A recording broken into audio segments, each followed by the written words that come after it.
Hello again guys, welcome back to the channel. In today's video we're going to run through a comprehensive breakdown of the 4 main flight simulators available in order to help you try and decide for yourself which flight simulator is best for you. For what it's worth, I'll start the video by stating that I have been a lifelong avid flight simmer and also have a pretty broad range of real-world flight experience. So all of the opinions that I'll be providing in this video will be based upon that. So the simulators that we'll be covering today are Microsoft Flight Simulator X Steam Edition, Aerofly FS2 Flight Simulator, X-Plane 11, and the new Microsoft Flight Simulator. There are of course many other flight simulator options available. However, I chose these 4 sims as I do believe they offer the best overall package for someone that's new to flight simulation and looking to take up the hobby. Some of the other major flight simulators that are certainly worthy of mention are Prepared or P3D by Lockheed Martin. This simulator is basically a development of the Microsoft Flight Simulator X game engine. For the purposes of today's video we will be lumping P3D in with Microsoft Flight Simulator X. However, it's worth noting that the graphics and many other features within the sim are vastly improved on the FSX engine. I'll point out any major differences between the two sims as we go through our analysis. Next we have DCS or Digital Combat Simulator. This is a brilliant simulator that focuses mainly on modern combat jet aircraft. The reason that we won't be covering DCS during this review, as I say, it is essentially a combat flight simulator, and so therefore probably not that well suited to someone getting into flight simulation for the first time. Also, DCS is completely free, so there's really no reason not to go check it out for yourselves, see what you think, and of course there's absolutely nothing to lose as a result of doing so. IL-2 is another absolutely brilliant simulator, but once again it's a combat simulator, this time with a focus on World War II aircraft. So again, not ideally suited to someone new to flight simulation. Finally, it's of course worth mentioning that there are many other options available for flight simulation, some of which are absolutely brilliant and some of which are quite hit and miss. Most of these simulators will either be pretty niche or very limited in functionality, so we won't be covering them in today's analysis either. So as I say, we'll be looking at the 4 main simulators that I previously mentioned, and we'll be carrying out a comprehensive breakdown of each sim within the following categories. So for each sim we'll be looking at the price, the aircraft selection available, the flight modelling and flight physics within the sim, the graphics, the available scenery and scenery quality, the performance, i.e. the FPS and how smooth the sim actually performs, the aircraft systems in terms of fidelity, the weather engine, what tutorials and learning materials are available in the sim, the sound and ATC options within the sim, virtual reality, compatibility and performance, add-on availability. Finally, at the end we'll be drawing our conclusions about each simulator and seeing how each sim stacks up against the other. I'll also try and help you decide which simulator is best suited to your needs, whether you're looking for something purely to have a little bit of fun or as a serious training tool, whether you want to fly VFR or IFR, and whether or not you want to fly heavy jets or GA. We'll look at every option and we'll see which one fits best. So the first criteria that we'll be looking at is the price of each simulator. Obviously quite an important factor for many people when choosing which one to buy. All the prices that I'll show you momentarily represent the US dollar value at the time of recording for each simulator at its full retail price. However, it is worth mentioning that 3 of the 4 sims, that being Microsoft Flight Simulator X, Aerofly and X-Plane, often come up on sale, particularly on Steam, where you can get them at roughly 50% off. So the price of each sim, Microsoft Flight Simulator X Steam Edition retails for around $19 US, Aerofly FS2 Flight Simulator around $34 USD, X-Plane 11 is around $45, and Microsoft Flight Simulator is $54 for the standard version. Microsoft Flight Simulator is the only simulator of the 4 which has different purchasing options available. Here I've shown the standard edition cost, however there's also a premium and a premium deluxe edition. both of which essentially just come with more add-on aircraft and airport availability. So for the simulator price scoring, I haven't gone with value for money or any metric like that. I've simply gone with a direct correlation between the sim's price and its score.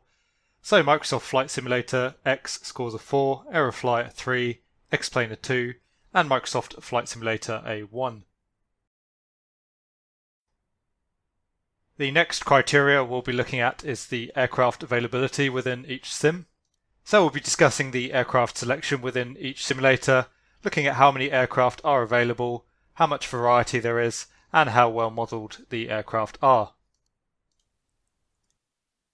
Starting with Microsoft Flight Simulator then, you can see that we have the Augusta Westland EH101 helicopter in various liveries. We have the Airbus A321, an ultralight trike, the Beechcraft Baron 58, the Beechcraft King Air, various Jet Ranger helicopters, a 737-800, the 747-400, the F-18 Hornet, again in various liveries, the Bombardier CRJ-700, the Cessna 172 with both steam and glass cockpit gauges, the de Havilland Beaver, the DG808S glider, the DC-3, the Extra 300. Worth mentioning that the question marked models are ones that I've added myself, as is the Airbus that you can see below the Extra 300, that's an add-on for the simulator. We have the Grumman Goose, we have the Maule Orion, the Mooney Bravo, the North American P-51, the Piper J3 Cub, and the Robertson R-22 helicopter. Again, the Wright brother aircraft is an addition that I made to the sim myself. So overall, as you can see, Microsoft Flight Simulator X does have quite an impressive selection of aircraft. It has both a large number of aircraft as well as a wide variety of different types. As you can see, there was fixed-wing aircraft, commercial jets, GA aircraft, a couple of military aircraft, and helicopters as well. Whilst Microsoft Flight Simulator does have a large and varied selection of aircraft, it is worth mentioning that they're all quite low fidelity in terms of both graphics and systems modelling. Microsoft Flight Simulator X is by far the oldest of the 4 sims, and the aircraft really starting to show their age these days. Next we have Aerofly FS2.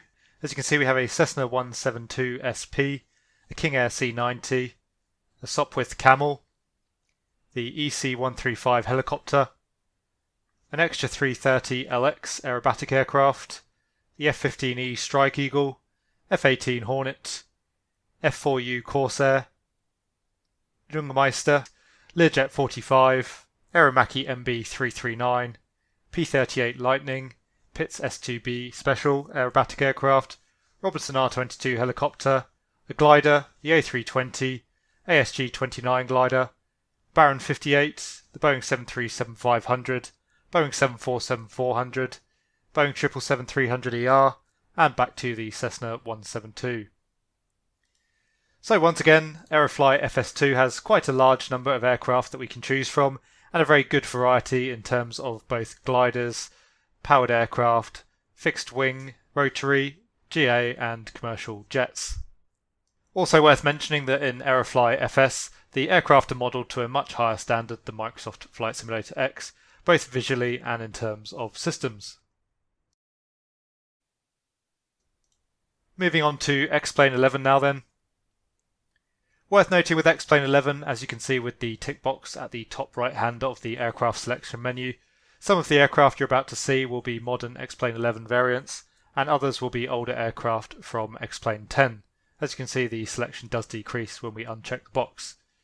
Nonetheless, with X-Plane 11 we get a Boeing 737-800, a Boeing 747-100, a Boeing 747-400, a McDonnell Douglas MD-82, a Beechcraft Baron 58, the Cessna Skyhawk and the Cessna Skyhawk with a G1000 unit fitted, the Cirrus Jet, the Columbia 400, the King Air C90, the Stinson L5 Sentinel, the Space Shuttle, an X-15, the ASK-21 glider, Sikorsky S-76C helicopter, the B-52 Stratofortress, the F-4 Phantom, the KC-10 extender tanker, the Blackbird SR-71, and a float plane version of the Cessna 172.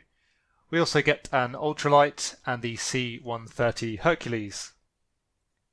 So again, a pretty decent selection of aircraft from X-Plane 11, a nice variety in terms of types with a few military aircraft thrown in there as well. However, as I mentioned, some of these variants are modern X-Plane 11 versions and some of them are older X-Plane 10 versions. The older X-Plane 10 aircraft are significantly less well modelled both in terms of systems and graphics. Finally, we have Microsoft Flight Simulator. Again, a reasonable selection of aircraft here, although significantly less than the other sims. Also worth mentioning in Microsoft Flight Simulator, some of the aircraft you'll see are not included in the standard base version. In the base version we get the Airbus A320neo, the Pitts Special S2S, the Boeing 747-8 Intercontinental. The 787 is not included. Neither is the Cirrus SR-22. We get the Cubcrafter X Cub, the Dea TBM 930, the DA40 TDI is not included, but we do get the DA40 NG. We also get the Diamond DA62. The DV20 is not included. We get the Extra 330 LT, the Flight Design CTSL and the Icon A5, as well as the JBM VL3.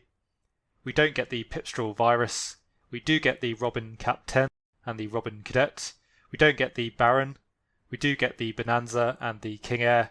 We do get the Cessna 152, but not the Aerobat version. The Cessna 172, we only get the G1000 version. We get the Cessna 208B Caravan and the Cessna Citation CJ4. We don't get the Longitude. We do get the Savage Cub, and we don't get the Shock Ultra. So with Microsoft Flight Simulator, we do get a pretty decent selection of aircraft in terms of number.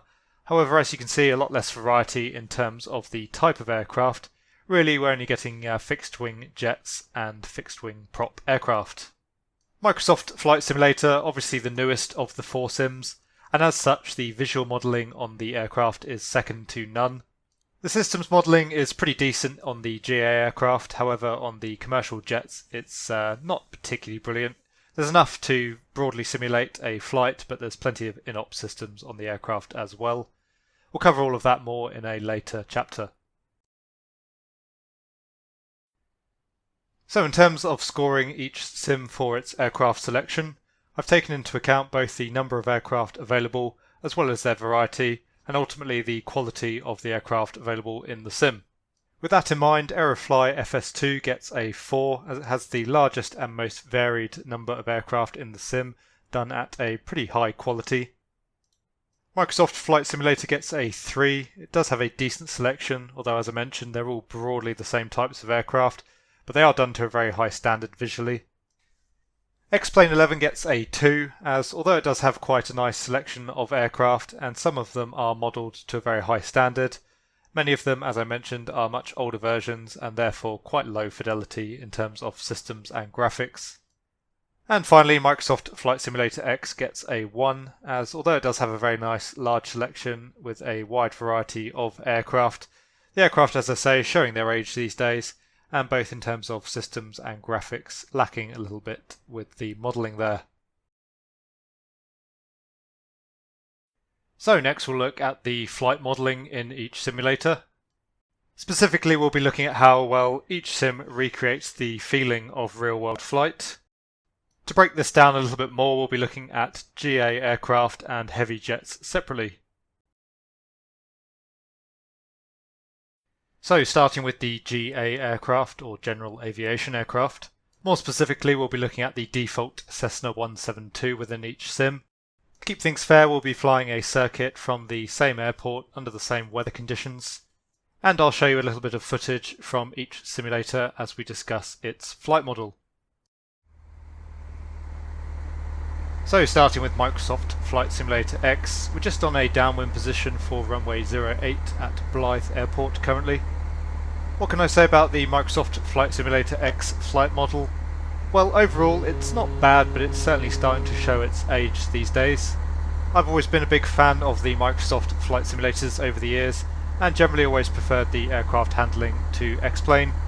However, as I say, the Microsoft Flight Simulator X flight model isn't holding up so well these days compared to other sims. The Cessna 172 and indeed most of the GA aircraft handle reasonably well. The control responses feel normal and sort of similar to what you would expect in the real world. The overall aircraft performance is also quite reasonable. However, what you do tend to notice these days compared with other sims is that the flight model does feel rather computational. Obviously any flight model within a sim is computer based, but a lot of them nowadays can trick you into the feeling of real world flight, whereas Microsoft Flight Simulator doesn't quite pull that off. Again, that being said though, the sim does feel quite nice to fly, and the aircraft do perform reasonably closely to the real world numbers.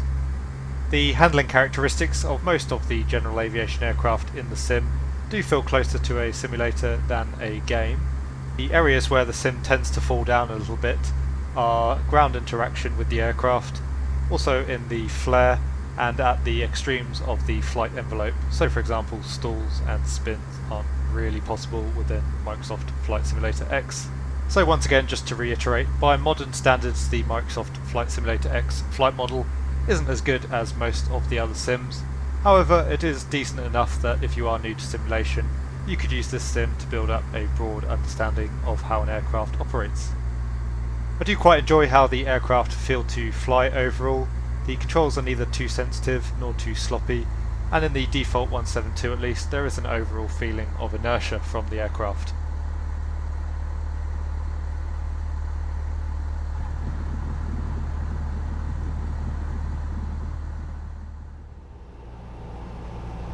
Over now to Aerofly FS2, and the first thing you'll notice is just how smooth the flight model is. This sim is incredibly smooth both in terms of the flight model and the sim's performance itself. That might sound like a good thing, however I think it's actually a little bit overdone. The aircraft feels incredibly sensitive and a little bit too smooth compared to the real aircraft.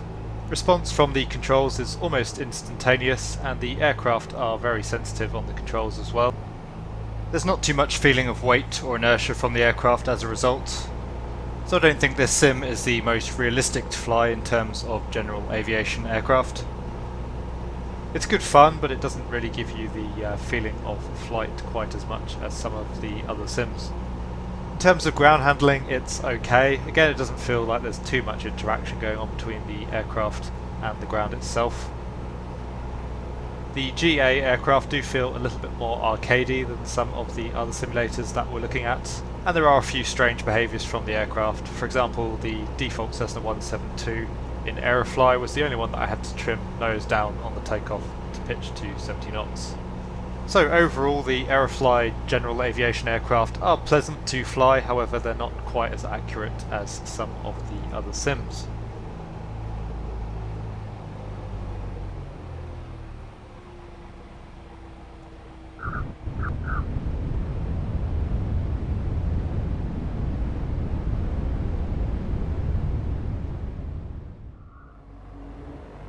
Coming over now to X-Plane. X-Plane is often known for having the best flight modelling of any of the simulators. For me personally, I don't feel that that's necessarily true when it comes to general aviation. Whilst X-Plane does do a great job of modelling all different areas of the flight envelope, I think that Microsoft Flight Simulator does have the slight edge when it comes to recreating the feel of flight itself. X-Plane again is a very nice, smooth flight model. The controls are perhaps just a touch sensitive, but not by any means over-exaggerated. Only very easy to tweak with some sensitivity settings in your control menu. Again, the aircraft is nice and smooth to fly with a certain weight and inertia behind it.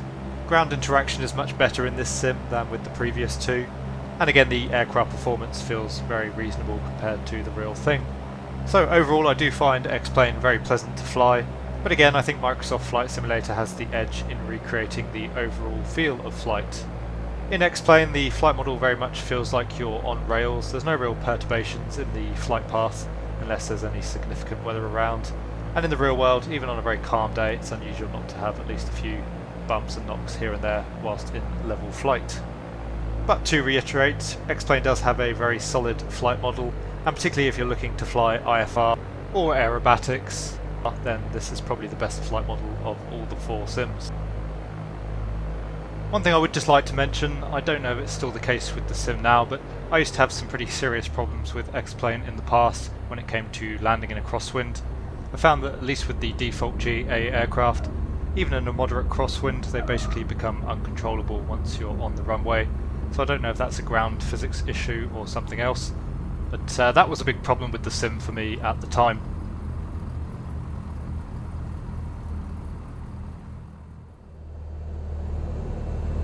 Finally, looking at Microsoft Flight Simulator. Microsoft Flight Simulator seems to be getting a very mixed bag in terms of reviews of its flight model so far from the community. Personally, I think I know why that is.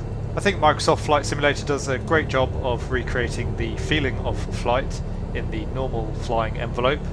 However, when you do take it to extremes, for example stalls and spins, then it does tend to fall down a little bit compared to the likes of X-Plane. That being said, it still does a better job than both Microsoft Flight Simulator X and Aerofly FS in all aspects of its flight model.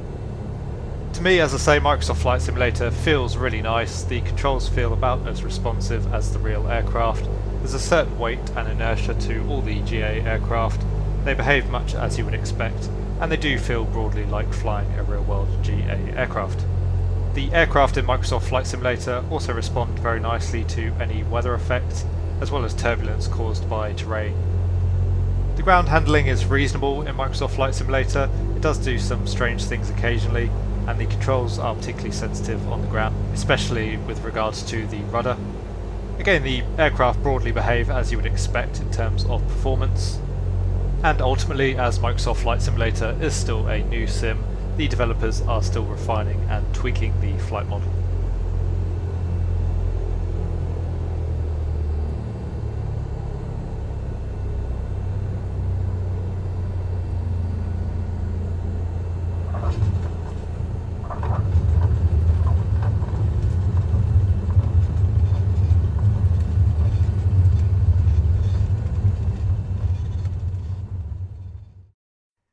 Next we'll look at the default heavy jets within each simulator. More specifically, we'll be looking at the default 747 which comes with each sim.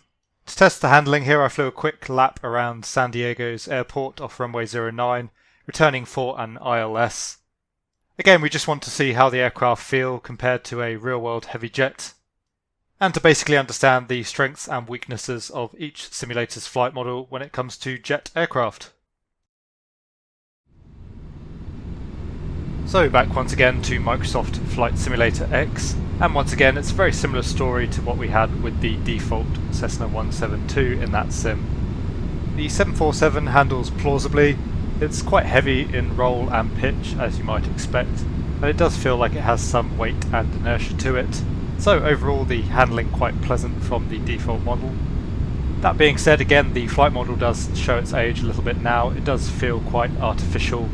The flight controls do feel a touch vague at sometimes, especially in roll, and it's quite obvious when you put the aircraft into unusual attitudes that the flight model is quite basic. Again, the aircraft's interaction between the wheels and the ground seems pretty vague even on landing. However, to take off and land itself, the aircraft behaves quite reasonably and responds more or less as you would expect. So as I say, similarly to the Cessna 172, the flight model isn't particularly amazing by modern standards, but I do still think that the aircraft is quite pleasant to fly within the sim, and it certainly holds up well enough to be used for basic training if you are new to flight simulation. The aircraft's performance on takeoff and landing, as well as in the climb, seems to be broadly correct, and again the aircraft seems to fly broadly by the numbers. So overall a dated flight model, but it does broadly give you the feeling of flying a heavy jet.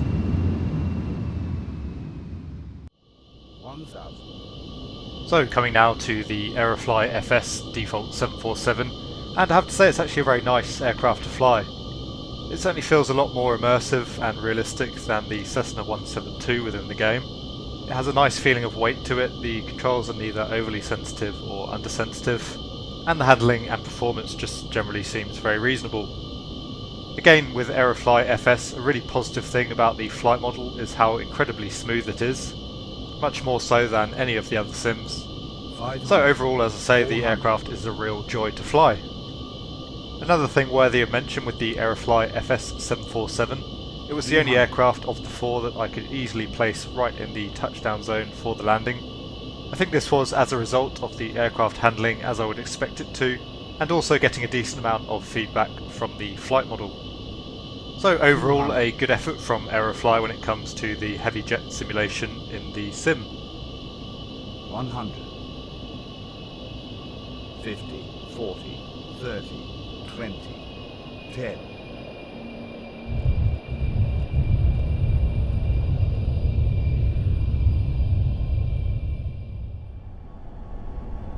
Moving on to X-Plane now, and this was definitely the best of the bunch.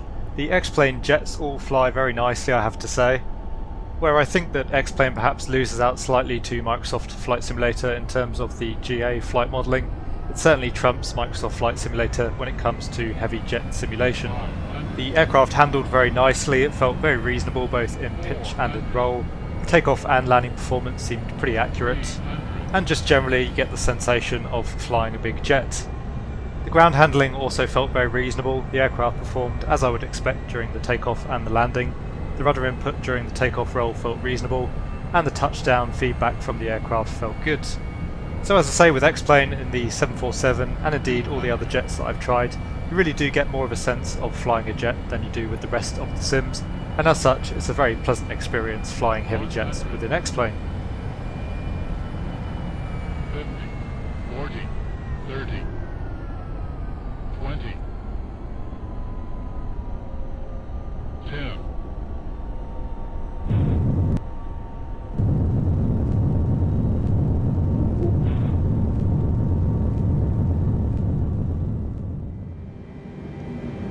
So lastly we come to Microsoft Flight Simulator, and I have to say unfortunately the flight modelling on the default jets within the game really lets the sim down overall.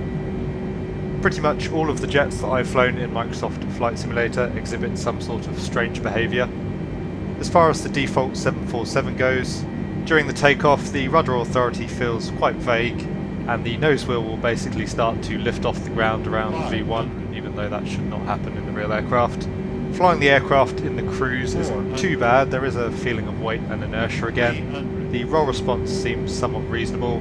However, in pitch, the aircraft tends to oscillate around the pitch axis, especially when you're inputting control movements.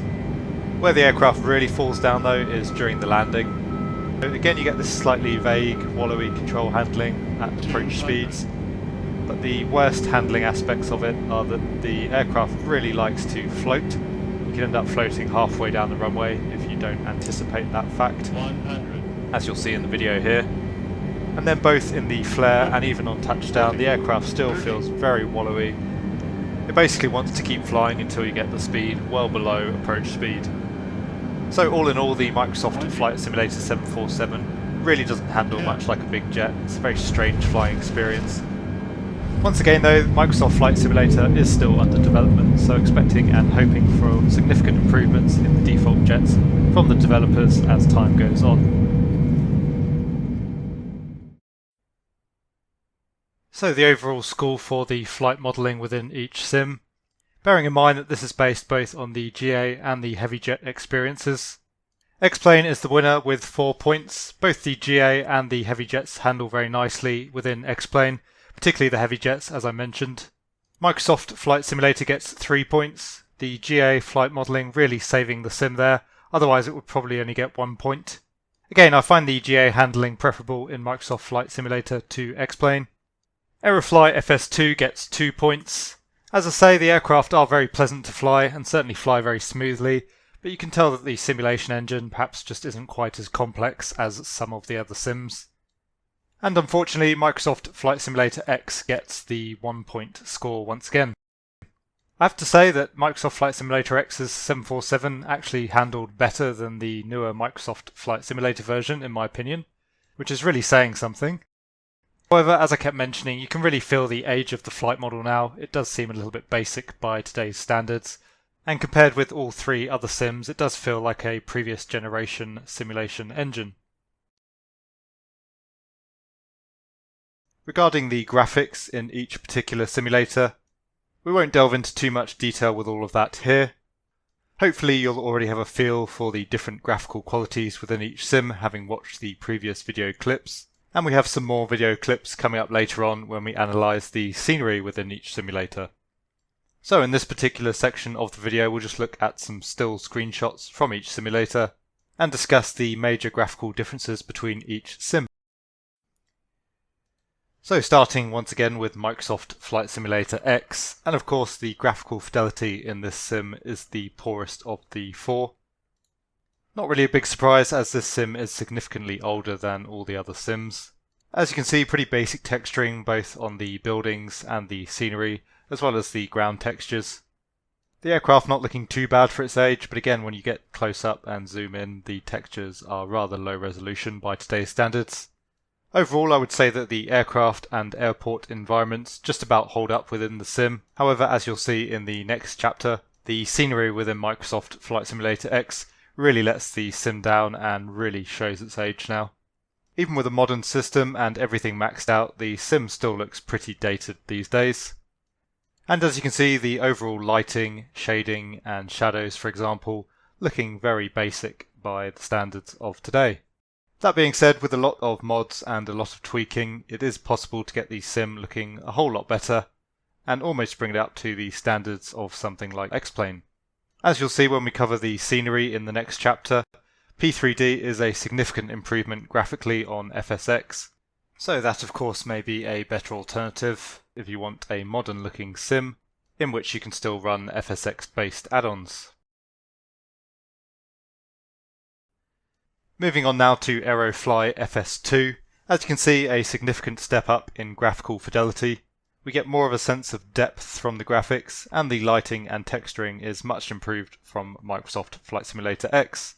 That being said, some of the textures are still quite low resolution for a modern simulator. You can see that some of the taxiway and runway textures aren't particularly high resolution, and you'll see later on that the ground scenery overall is quite low resolution again by modern standards. If we zoom in on the aircraft, this becomes more apparent. As you can see, the textures are quite smooth and dull, not much in the way of reflections there, and the textures themselves are quite basic. Graphically, Aerofly FS2 sits very much between Microsoft Flight Simulator X and X-Plane 11. One thing I do like about Aerofly FS is that although the textures do look a little bit basic close up, they hold up quite well at higher altitudes and over long distances. So unless you're looking to cruise low and slow, the sim actually looks quite nice when you're flying around. And as you'll see later on, the performance benefit from these particular graphical choices really pay off in spades in terms of the FPS at which you can run the sim. So Aerofly FS, not amazing, but in most scenarios and under most conditions, it'll do a good enough job. Moving on to X-Plane 11 now then, and as you can see, again there's been a jump in graphical fidelity. Much sharper textures generally speaking, as you can see on the taxiways and the aircraft itself. Nicer lighting, shadowing, shading and atmospheric effects in the sim compared to Aerofly. And again the depth of field much more prevalent, the whole sim just generally looking much more realistic. Once again, if we zoom in on the aircraft, we can see that the texturing is a little bit more detailed and a little bit more high resolution. X-Plane 11 really used to set the standard back in the day when it came out, but of course now I would say it has been surpassed by Microsoft Flight Simulator. I do have some issues with X-Plane 11. I find the colour palette to be a little bit bland and the overall lighting to be a bit drab. I also find that the haze atmospheric effects sometimes are a little bit too much. But overall the sim does look rather nice and certainly looks quite realistic most of the time. Lastly, looking at Microsoft Flight Simulator, and it'll probably come as no surprise to most of you that this particular sim wins hands down. Obviously the graphical fidelity is much higher than anything we've looked at previously, and in fact often the sim does very much look photoreal. Again, we'll look at various aspects of the graphics later on in more detail, but overall the scenery, the lighting, the aircraft, the weather, everything within the sim looks really, really good. So graphically, as you can probably already tell, it's quite easy to score the respective sims. Microsoft Flight Simulator of course coming first and getting the full 4 points. Next was X-Plane 11, then Aerofly FS2, and last was Flight Simulator X. Again, it is worth mentioning that P3D is a further development of FSX essentially. So if you do want a graphically improved version of FSX, then that might be a good purchase for you. But we'll discuss later on in our analysis why I don't think P3D is particularly well suited to a newcomer. So next we'll look at the scenery quality within each sim. To do that, we'll just fly a departure out of San Diego off runway 09 and head straight out towards the east. We'll perform the takeoff in the external view to allow us to get a good look at the scenery in each respective sim. This of course won't give you a comprehensive overview of the various geographical locations, but it will allow you to see the graphical fidelity of the scenery generation within each simulator. So starting with Microsoft Flight Simulator X, and it'll probably be very obvious to most of you that the scenery within this sim looks very poor by today's standards. You can see that we have very low resolution textures on the ground, and off in the distance the textures are very blurry with the low level of detail radius in the sim. Similarly, there's a lot of auto-gen pop-in and a very low auto-gen draw distance. You'll also notice some graphical glitching from the trees. That's caused by having the DirectX 10 shader mod turned on within the sim. Turning on the DirectX 10 shader does improve the lighting and some of the graphical fidelity within the simulator. However, it was never fully completed with Microsoft Flight Simulator X, and so it does introduce some graphical glitching, both with some of the ground textures as well as the auto-gen.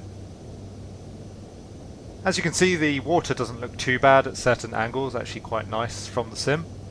And the sim, of course, using custom created scenery textures rather than any photoreal scenery, as we'll see in some of the other sims. But in summary, the Microsoft Flight Simulator X scenery really just doesn't look very nice at all. Just as a quick side note, as I mentioned earlier, we'll have a quick look at Prepared, or P3D, from Lockheed Martin. Once again, this sim is essentially an updated version of Microsoft Flight Simulator X.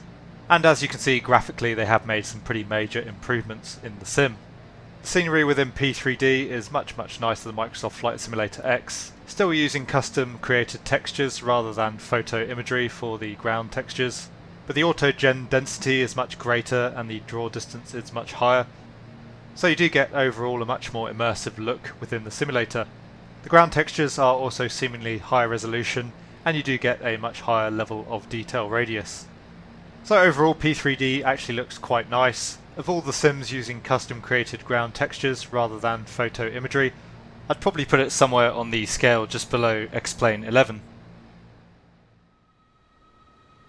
Coming over now to Aerofly FS2, and you can see that there is a marked improvement in the scenery quality within this sim. It's still quite low res and basic compared to the other two sims that we'll look at in just a moment. However, overall I quite like the visual effect created within Aerofly FS2. The sim uses photo-real scenery rather than custom created textures, which is a personal preference of mine, and you can see that although the textures are quite low resolution and don't look great at low level and close up, further off in the distance when looking at the hills, the overall effect is actually rather nice. And the same at higher altitudes, the sim actually looks pretty good. There's not much in the way of auto-gen. We do get major buildings in city areas, and we also get trees in certain areas, but as you can see the ground coverage is quite sparse. So Aerofly FS2, at least in its default state, really isn't particularly well suited to low and slow flying. Again though, the graphical trade-offs that they made pay dividends when it comes to the sim's performance. As we'll see shortly, the sim by far the best performing of the four. Also very important to mention with Aerofly FS2, it's the only sim out of the four that we're looking at that doesn't have global scenery coverage. By default, the sim only covers the west coast of the United States. There are a few other areas that you can download for free, but I believe they're also focused in the United States. So if you are looking to fly outside of the United States, then that's quite an important consideration if you're considering Aerofly FS2.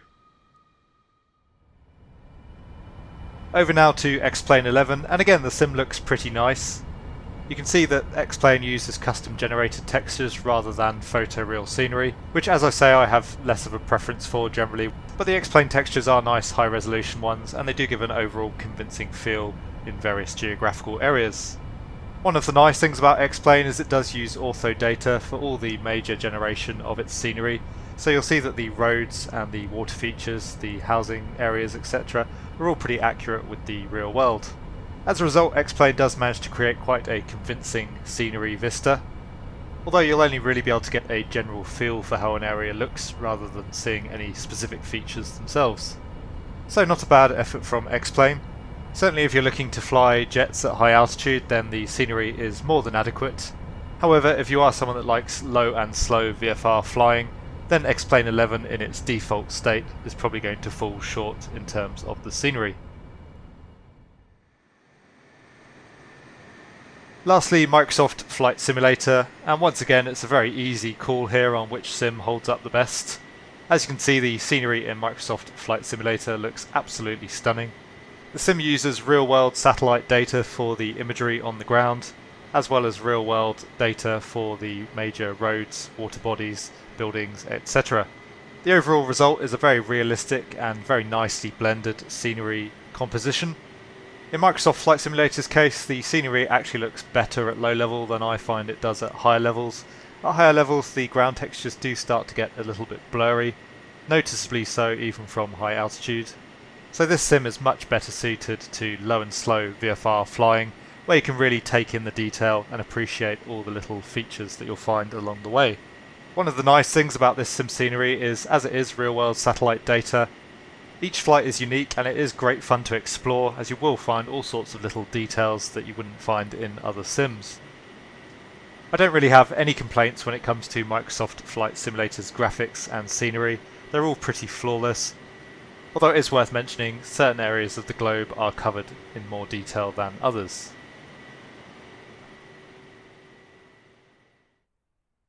In terms of the scoring for scenery then, once again it's a pretty easy one to call. Microsoft Flight Simulator obviously the clear winner and getting the full 4 points.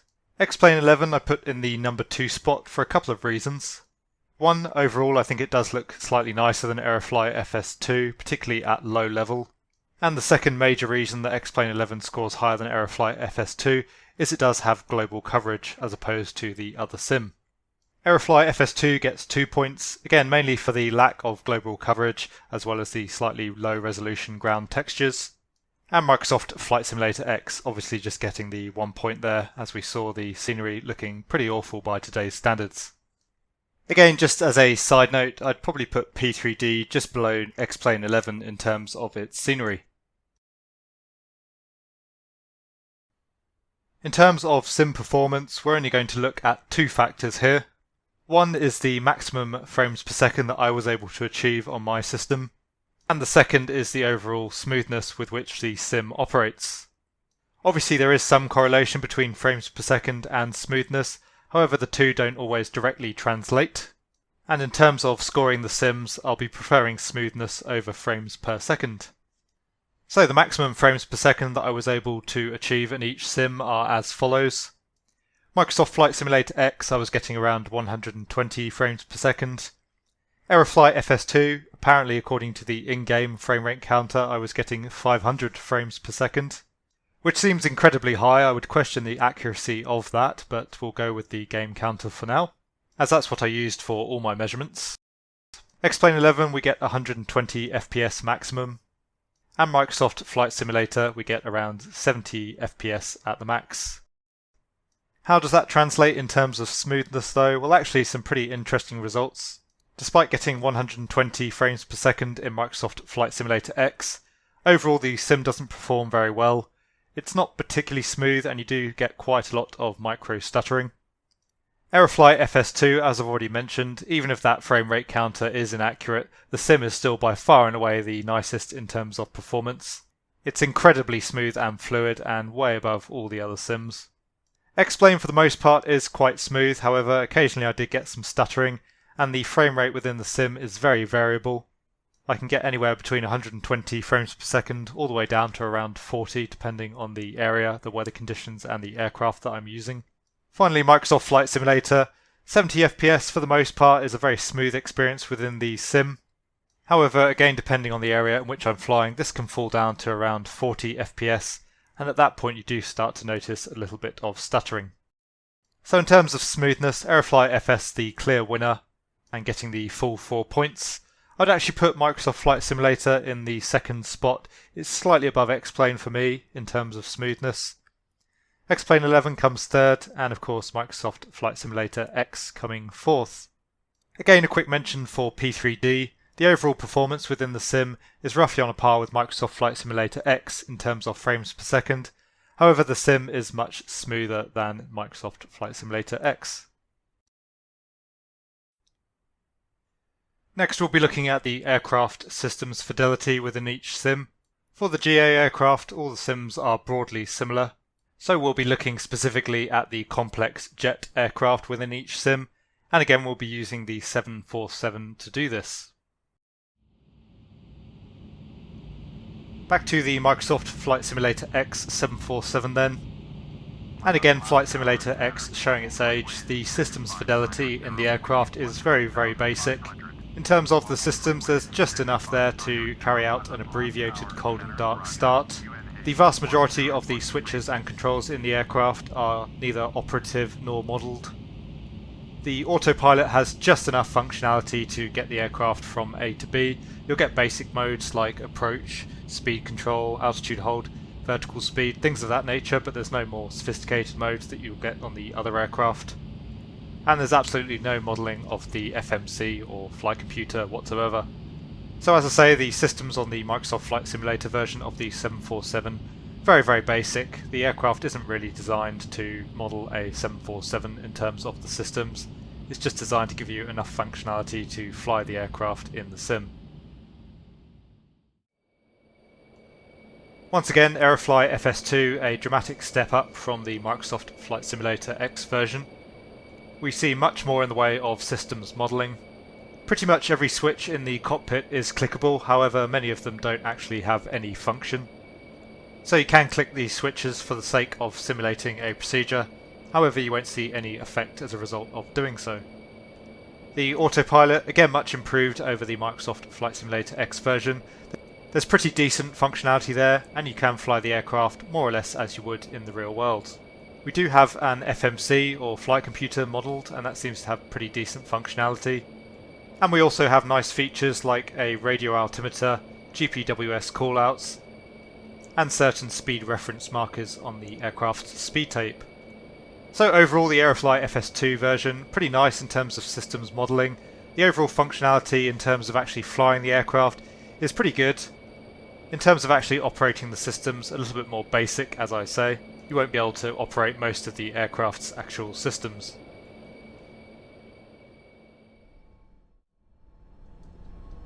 Over now to X-Plane 11, and once again the default 747 within the sim is the shining star amongst the other three.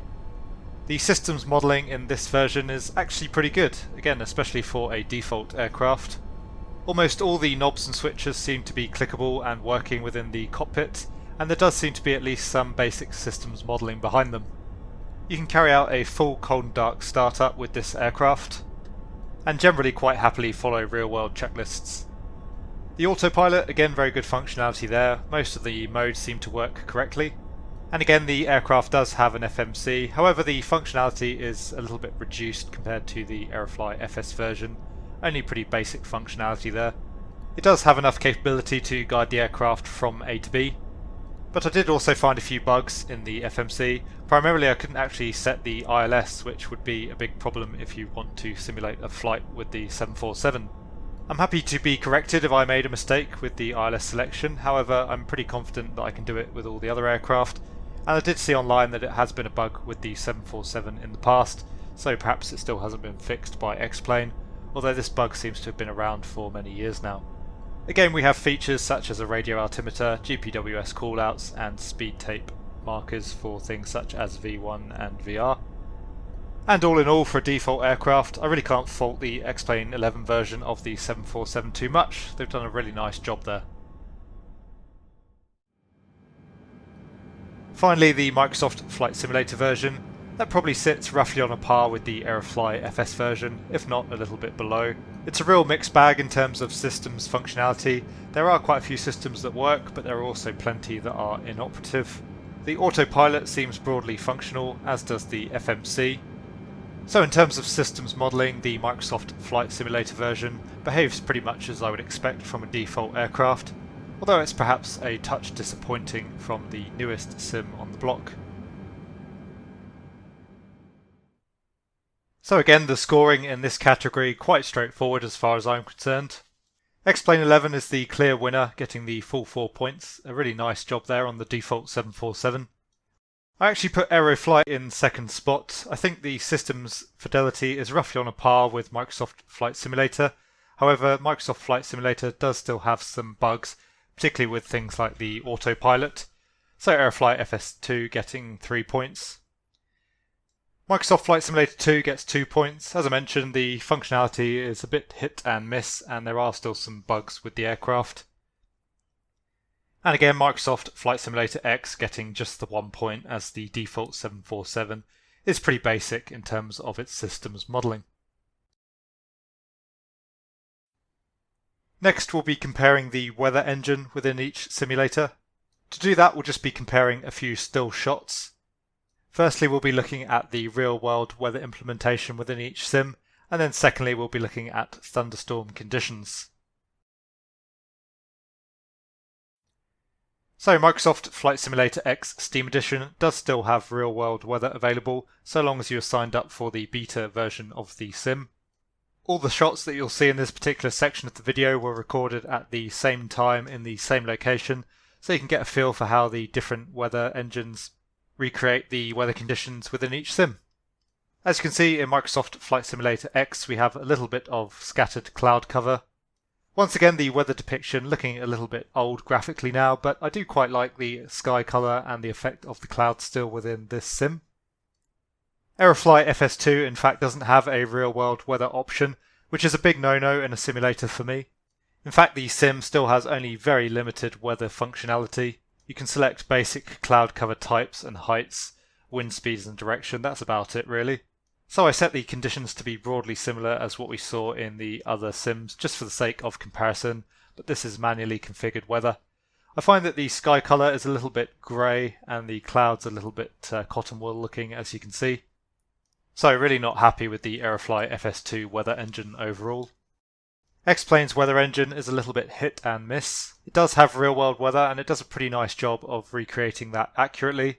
However, I don't like the way that it depicts the weather awfully much. Generally you get very hazy conditions within X-Plane, which tends to exacerbate the lighting and the drab colour scheme within the sim. The clouds themselves look very poor by modern standards. And you get a lot of pop-in from the weather. Every time the weather system updates, the weather will change quite drastically, which creates quite a jarring effect whilst you're flying. Finally, we have Microsoft Flight Simulator, and once again it's by far the clear winner in terms of weather depiction. The lighting, the sky colour, the cloud modelling is all absolutely excellent.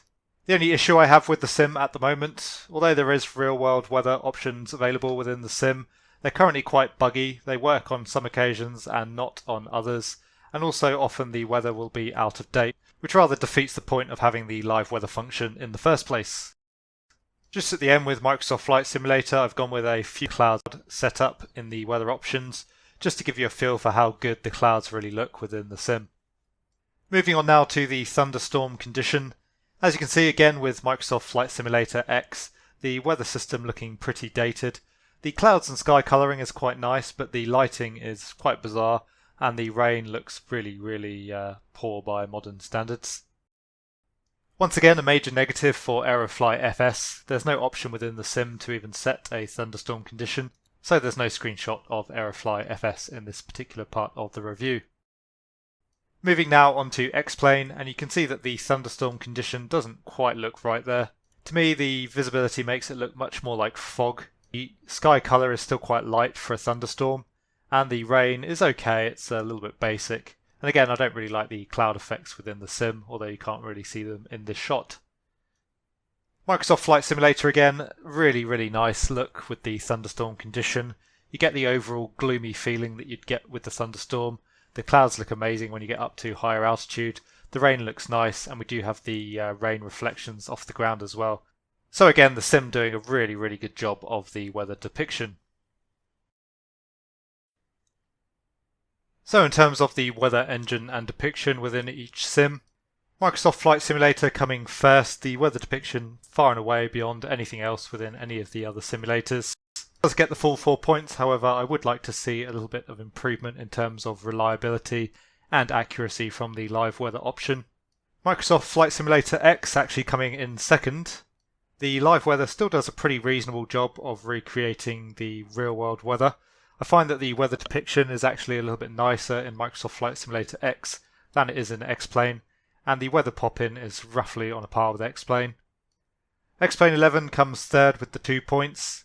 Although the live weather is quite accurate, again I don't really like the weather depiction in X-Plane, and I find that the significant weather pop-in to be very jarring. And Aerofly FS2 coming a very real dead last here, with no real weather engine to speak of. The weather implementation and depiction within the sim is very, very basic. Next we'll look at the available tutorial material within each sim. Of course this is particularly important to people that are either new to flight simulation or looking to use a simulator as a learning tool.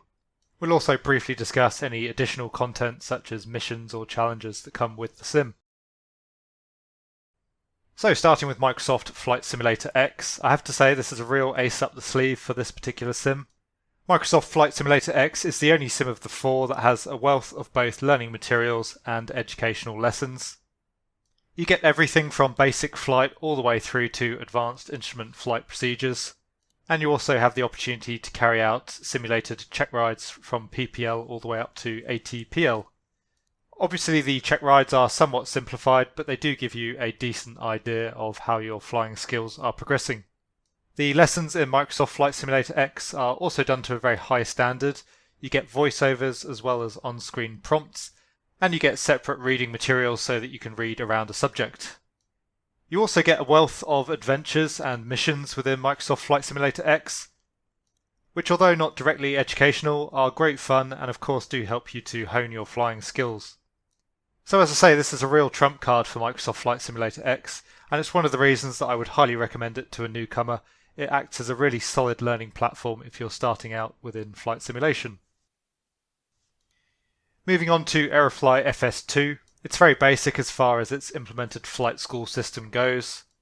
The system only teaches you the very basics of flying, and as far as I can tell it's not been fully implemented yet. All I got was some basic on-screen prompts, with no actual requirement to fly a lesson. X-Plane also has a pretty basic system. It does cover the broader aspects of general aviation VFR flying, but again the sim really just teaching the absolute basics of aircraft handling, and the tutorial guidance was just by the way of on-screen prompts. There was no voiceovers or anything more in-depth. Finally, Microsoft Flight Simulator, broadly in the middle of Microsoft Flight Simulator X and the other 2 sims. It does give you a fairly decent breakdown of all the basics of general aviation VFR flight. The tutorials are nicely run with voiceovers and some decent learning points, but unfortunately there's no way to learn more advanced flight techniques within the sim. Currently in Microsoft Flight Simulator we do get some basic landing challenges, which are good fun and nice to see. We also from time to time get a live flying event, which is nice for the community spirit of the sim. But it would be nice to see more missions and adventure content coming to the sim at a later date. So as far as tutorials and additional content go, once again a very clear winner here. Microsoft Flight Simulator X head and shoulders above the competition. The educational content within the sim is actually so good that it takes the sim from being almost completely worthless in the modern world to still a very valuable educational tool, particularly for anyone new to flight simulation or looking to learn the basics of flight. It's also really good fun in terms of the extra content that we get in the form of adventures and flying challenges. Microsoft Flight Simulator gets 3 points, as it does have some decent tutorial materials, although I would like to see more scope there. X-Plane 11 gets 2 points, as although it does have some tutorial materials, it's pretty basic in nature and pretty shallow in depth. And Aerofly FS2 gets 1 point, as the tutorial materials within that sim are almost worthless as far as I could tell. Next we'll be looking at the sound engine within each simulator. Obviously there are many potential aspects around a sound engine.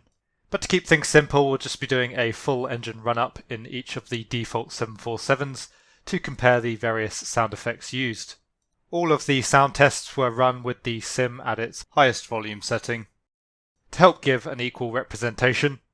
And fair warning to any headphone users, the first aircraft, the Microsoft Flight Simulator X 747, is incredibly noisy, so you might want to turn down the sound now.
So once again, quite a clear and obvious winner as far as the sound goes.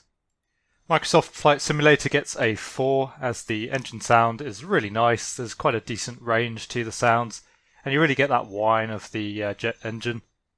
Also worth mentioning that the sound engine within the game is overall vastly superior to all the other sims. Not just the aircraft noise but the ambient noise. You get lots of nice creaking and groaning from the aircraft as you put it into any particular manoeuvre. And when you're on the ground you get wind noise, ambient wildlife noises, and other things of that nature which just really add to the immersion of the sim. X-Plane 11 I put in second place with 3 points. Basically the engine sound not too bad and the overall noise levels quite nice. As with the other two sims that we've yet to mention though, the sound engine in X-Plane 11 is a little bit dead when it comes to ambient noise. Aerofly FS2 gets 2 points. The sounds are quite nice as far as the engine sound was concerned, but the sounds themselves are very quiet, as you'll have seen in the video. And again, there's not much in the way of ambient sounds within the simulator. And Microsoft Flight Simulator X gets the last position and 1 point. I actually like the fact that Microsoft Flight Simulator's sound is really loud. When the engines are running at idle, you actually get quite a nice low idle noise. But as you could hear when we powered up, there's very little in terms of range when it comes to the sound engine. Again, there's no ambient sound really in Microsoft Flight Simulator X to speak of as well.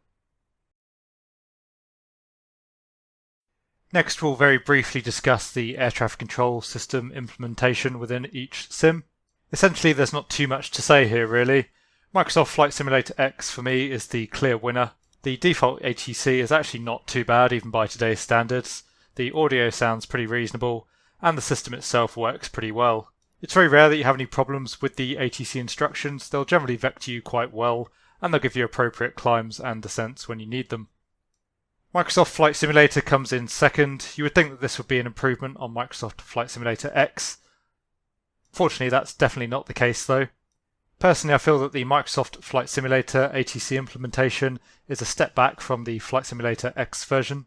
The sound quality is poorer and the overall ATC system is a lot more buggy, giving a lot more unusual instructions, poor vectors and even potential descents into terrain. X-Plane gets the number 3 spot as the implementation is pretty basic, lacking a lot of functionality and doesn't really offer much in the way of an air traffic control system. And Aerofly FS2 gets the last spot as there's no ATC implemented at all in the sim currently. Similarly, we'll briefly discuss the virtual reality implementation within each simulator.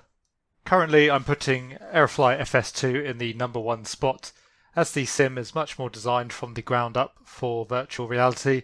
Also, the performance is significantly better than any of the other sims. X-Plane 11 gets the number 2 spot, as it's the only other sim currently with VR implementation. VR within X-Plane works okay. The performance could be a little bit better. It does get a little bit choppy at times. And I find that the controls and the menu system are not really optimized for virtual reality. Microsoft Flight Simulator gets the number 3 spot. Currently no virtual reality implemented within the sim, although it is on its way. I'm anticipating that Microsoft Flight Simulator will probably become the better virtual reality platform between X-Plane and itself going forward. But for now, as the virtual reality system isn't implemented, of course it would be unfair to give it a score higher than X-Plane. Lastly, Flight Simulator X has no native virtual reality support within the sim. There are additional add-ons that will allow you to use Microsoft Flight Simulator X with VR, but again we're judging the sims based on their stock attributes. Again, just as a side note, P3D does actually support virtual reality straight out of the box. So again, that's an option if you want to use a Microsoft Flight Simulator X based platform, but still have virtual reality capabilities. The final category that we'll be looking at before we make our overall conclusions in the video is add-on availability within each simulator. Add-on availability is very important as it can drastically change the overall experience that you have within the sim. You can potentially improve the sim graphically, in terms of scenery, weather, aircraft fidelity. Essentially, with enough add-ons you can transform the entire simulator experience. I'll try my best to summarise each sim in terms of its add-on availability, taking into account both payware and freeware, considering aircraft availability, scenery availability, and other additional types of plugins and add-ons. So in regards to add-ons, Microsoft Flight Simulator X still gets the number 1 spot. This sim still currently has by far the largest library of available add-ons, both in terms of payware and freeware. I'm lumping this in a little bit with P3D again, but the Flight Simulator X platform also has some of the highest fidelity payware aircraft available for any of the sims. And although, as we've seen so far throughout this analysis, FSX in its default state is looking like a pretty tired and old sim platform engine, with the right combination of add-ons you can bring the sim almost up to the standards of something like X-Plane 11. The number 2 spot I've given to X-Plane 11. Again, the sim has a very good range of both payware and freeware add-ons. The sim has some excellent payware aircraft and some excellent freeware scenery additions such as Ortho 4XP, which totally transform the sim in terms of imagery. X-Plane 11 also has a lot of freeware plugins which totally change the way the sim functions and bring the sim up to the more modern standards of something like Microsoft Flight Simulator. The number 3 spot goes to Microsoft Flight Simulator. Currently there is very limited add-on availability from Microsoft Flight Simulator. There's only a handful of relatively low fidelity payware aircraft available at the time of recording, but I still chose to give the sim a higher score than Aerofly FS2, as I do believe going forward this sim will probably be the most widely supported of all 4 sims and will ultimately see a lot of high fidelity aircraft and other add-ons coming to the sim. The only question with Microsoft Flight Simulator, I'm not sure how big of a freeware add-on market there will be for the sim, only time will tell on that front. Lastly, Aerofly FS2. Whilst it does have a handful of add-ons available in terms of aircraft and scenery, as far as I'm aware almost all of these are payware. There's no study level aircraft available for the sim, and ultimately it seems like developers haven't really chosen to support Aerofly FS2 to the full extent. So, with the analysis now out of the way, it's time to draw our overall conclusions. To do this, we'll first look at the total score that each simulator received, and then at the end I'll give you my opinion on which sim is best suited to which type of user. Starting with the scores then, Microsoft Flight Simulator the winner there with a score of 41 points, X-Plane 11 came second with 35 points, Aerofly FS2 30 points, and Microsoft Flight Simulator X 27 points. I think these scores are fairly representative and fair for each simulator. Overall, Microsoft Flight Simulator is the most polished of all the sims. It's the closest to a typical AAA game in terms of graphics and immersion. As we've discussed, it does still have some way to go in terms of flight modelling and systems fidelity. But again, Microsoft Flight Simulator is the new kid on the block, so hoping to see much more development of the sim from Asobo and Microsoft.